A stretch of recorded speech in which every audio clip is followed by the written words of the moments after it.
Mega Man has a ton of special weapons, some good and some bad. The Garbage Weapon Factory was in really high production during Mega Man 5, but how garbage are they? Let's find out. Gravity Hold. It's like the Tornado Blow from Mega Man 9, only if Mega Man was completely high on Potenuse while he used it. This is one of the worst weapons in all of Mega Man, at least in the classic series, by far. Look at this shit. It only damages 4 bosses in the entire game, and only 1 is effective against the 4. Most special weapons, at least in Mega Man 5, do at least 1 damage to each boss, maybe being ineffective against 1 or 2. But being ineffective against all but 4 bosses? What? In fact, let's compare it to the Tornado Blow, the only other screen-clearing weapon besides the Gravity Hold. The Tornado Blow does at least 1 damage to all bosses except the first Wily machine and the Spike Pusher from Wily Stage 1, only because you have to hit them with their own weapon in order to do damage. It also allows Mega Man to jump higher. The weapon blows away all small enemies and projectiles and does 4 damage to all large enemies. The only thing the Gravity Hold does better than the Tornado Blow is that it has 3 more uses, 7 instead of 4. On the other hand, the Gravity Hold only lifts small enemies. For larger enemies, you have to use the Gravity Hold the number of times equal to that of an enemy's health. So if an enemy has 8 health, then f*** you, use a different weapon. This weapon is very situational. So situational, in fact, that I can't even think of a situation that warrants using it. D tier. Water Wave. One of the 2 above average weapons here. The Water Wave really only has 1 major flaw, and that's the fact that you can't use it in midair. Like, at all. It's not like it shoots out and immediately hits the floor or anything. It just doesn't do anything while you're in midair. And most of Mega Man 5's enemies can fly. But other than that, it's not that bad. It's quite strong and absorbs most projectiles. It has 14 uses, which isn't much compared to other weapons. However, it is fairly useful in most situations. A tier. Power Stone. This one is a strange case. It works when it wants to, and when it does work, it really works, and when it doesn't work, it really doesn't work.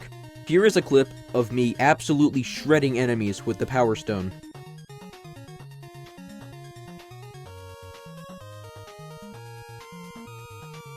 And here is a clip of me getting my ass handed to me by Chargeman. Why is this? That wasn't a rhetorical question. I really want to know the science behind this bullshittery. Whoever designed Stone Man's weapon must have been stoned, man. Damn, I wrote that?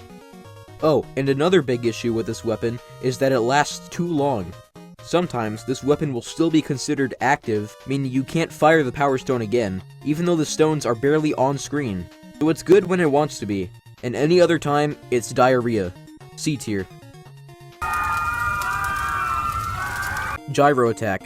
The second of the 2 good weapons in Mega Man 5. It's good in most situations, and it's better than the standard Mega Buster in a lot of situations. You can aim it, but you can't go crazy with it, which is a good thing. The Metal Blade from Mega Man 2 did not have this limitation, which was a key factor in why it was so broken. Another reason this weapon is good, but not insane, is its damage output. It does good damage against 3 of the bosses, 4 damage to Crystal Man and the second Wily Castle boss, and 2 damage to Dark Man 3, and 1 damage to all other bosses. You also can't fire a million at a time. Again, comparing it to the Metal Blade here, you can only have 1 on screen at a time. Alright, that's enough squeezing Metal Blade's balls.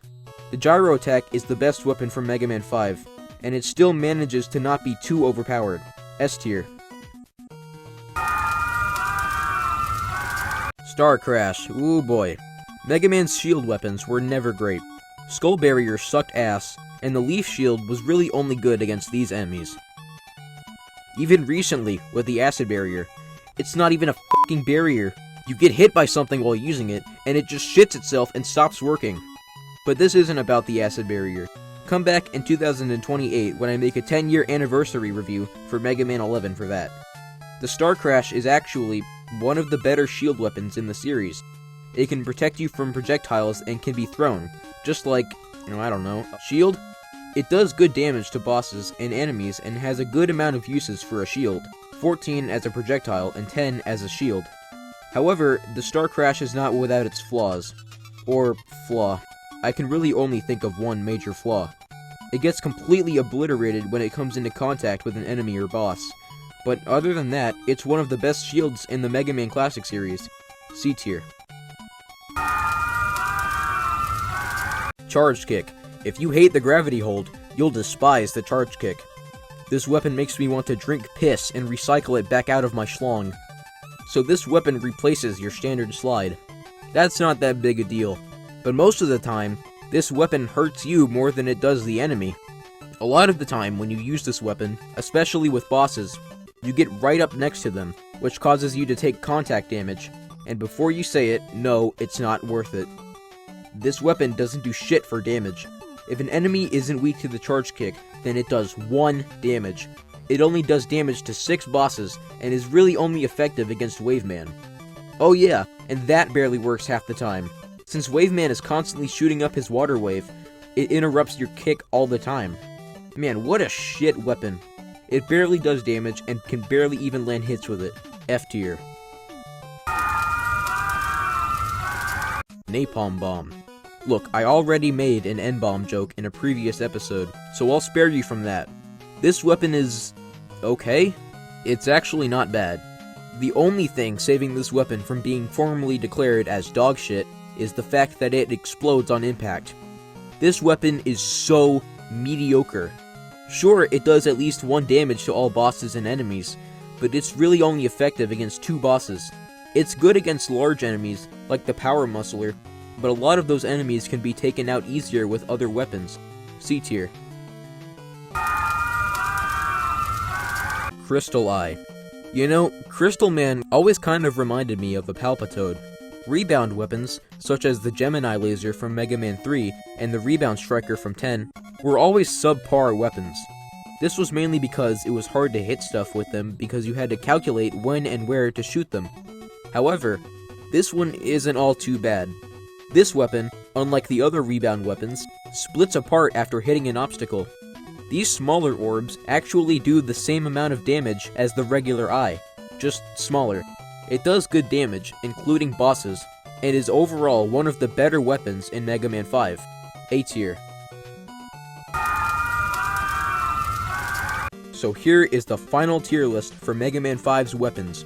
Keep in mind that these rankings are somewhat compared to the rest of Mega Man's arsenal of weapons, despite it only ranking the ones from Mega Man 5 specifically. These are also somewhat based on my personal experience with these weapons, although they are mostly based on other factors such as the public and my own opinions. So what do you think? Do you agree with this tier list? What other things should I rank? Man, what a stupid set of weapons. I can only hope that they didn't make this mistake again. Motherfucker.